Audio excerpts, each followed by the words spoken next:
Hello friends, வணக்கம்.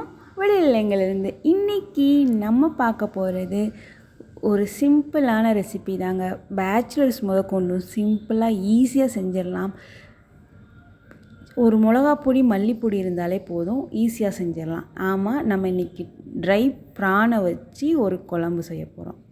இது மாதிரி தான் இருக்கும். காஞ்ச இறால், அதை ஒரு 2 times நல்லா வாஷ் பண்ணணும். இதுக்கு ஒரு க்ளீனிங் ப்ராசஸ் இருக்கும். அந்த வீடியோ நான் தனியாக அப்லோட் பண்ணுறேன். இப்போ ஒரு 4லேருந்து 5 டேபிள் ஸ்பூன் எண்ணெய் ஊற்றிட்டு கடுகு கொஞ்சோண்டு வெந்தயம் போட்டு நல்லா வதக்கிக்கோங்க.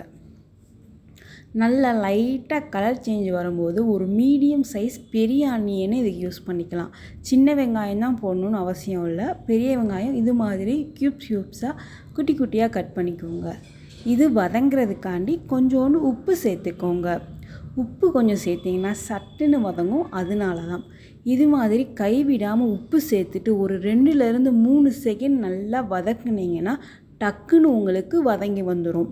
இது ஒரு 12 to 13 minutesக்குள்ளே இந்த குழம்பு வச்சு முடிச்சிடலாம். நம்ம புளியை ஊற போட்டு வச்சு ஒரு தக்காளி பேஸ்ட் அரைச்சி வச்சுருந்தோம்னா இது ஈஸியாக பண்ணிடலாம்.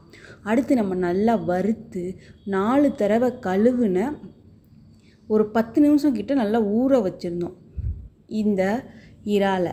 அதை போட்டு அந்த வெங்காயத்தோடையே இதை நல்லா வதக்கிக்கோங்க. அப்போ தான் இதில் இருக்கிற லைட்டு ஒரு வாசம் போயிட்டு கரெக்டான மணமாக இருக்கும். ரொம்ப ஓவராக இருக்கும்.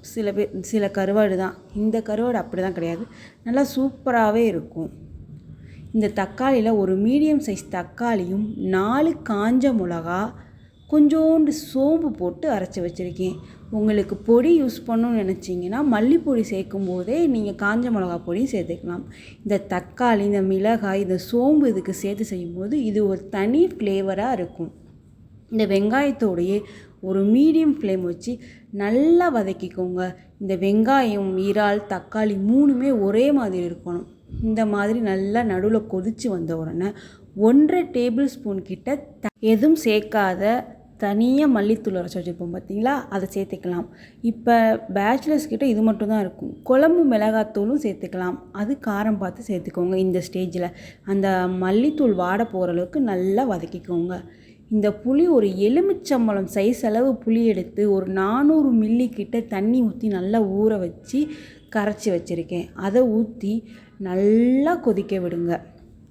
அப்போனா தான் அந்த காஞ்ச இறால் வதக்குனது அப்பையும் வெந்திருக்கும். இந்த தண்ணி வத்த கொஞ்சம் குட்டியோண்டு, அதாவது கொஞ்சம் பெருசாகும். அதை வச்சு நம்ம வெந்துருச்சுன்னு கண்டுபிடிச்சிக்கலாம்.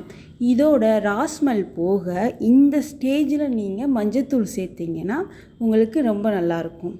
அடுத்து இந்த மாதிரி கொதி வந்த உடனே ஒரு கைப்பிடி அளவு கருவேப்பிலை கண்டிப்பாக சேருங்க. இந்த மணம் ரொம்ப தனி சுவையை கொடுக்கும். நல்லா கிளறி விட்டுக்கோங்க. டிஸ்டர்ப் பண்ணாமல் ஒரு 7 minutes கிட்ட நல்லா மீடியம் ஃப்ளேம்லேயே கொதிக்க விடுங்க. கொதிக்க விட்டிங்கன்னா நல்லா கெட்டியாயிரும். அந்த ஸ்டேஜில் 1/4 டீஸ்பூன் சீரகத்தூள், மிளகுத்தூள் சேர்த்து ஸ்டவ் ஆஃப் பண்ணிடுங்க. ஆஃப் பண்ணிவிட்டு விருப்பப்பட்டீங்கனால் மண்டவெல்லம் சேர்த்துக்கலாம்.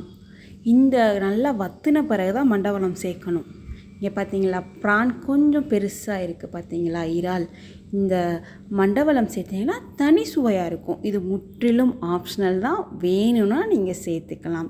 இந்த மாதிரி எண்ணெய் பிரிஞ்சு வந்த பிறகு தான் மண்டவெல்லம் சேர்க்கணும். இது கண்டிப்பாக ட்ரை பண்ணி பாருங்கள். ரொம்ப டிஃப்ரெண்ட் டேஸ்ட்டில் சூப்பராக இருக்கும். லஞ்சுக்கு என்ன குயிக்காக புளிக்குழம்பு அது மாதிரி தான் வைப்போம். இந்த மாதிரி கறி எடுக்காத சமயத்தில் இந்த மாதிரி நீங்கள் ட்ரை பண்ணி பார்த்தீங்கன்னா அவ்வளோ டேஸ்டியாக இருக்கும். ட்ரை பண்ணி பார்த்துட்டு எப்படி வந்துச்சுன்னு சொல்லி கமெண்ட் பாக்ஸில் கமெண்ட் பண்ணுங்கள். சப்ஸ்கிரைப் பண்ணுங்கள். நன்றி.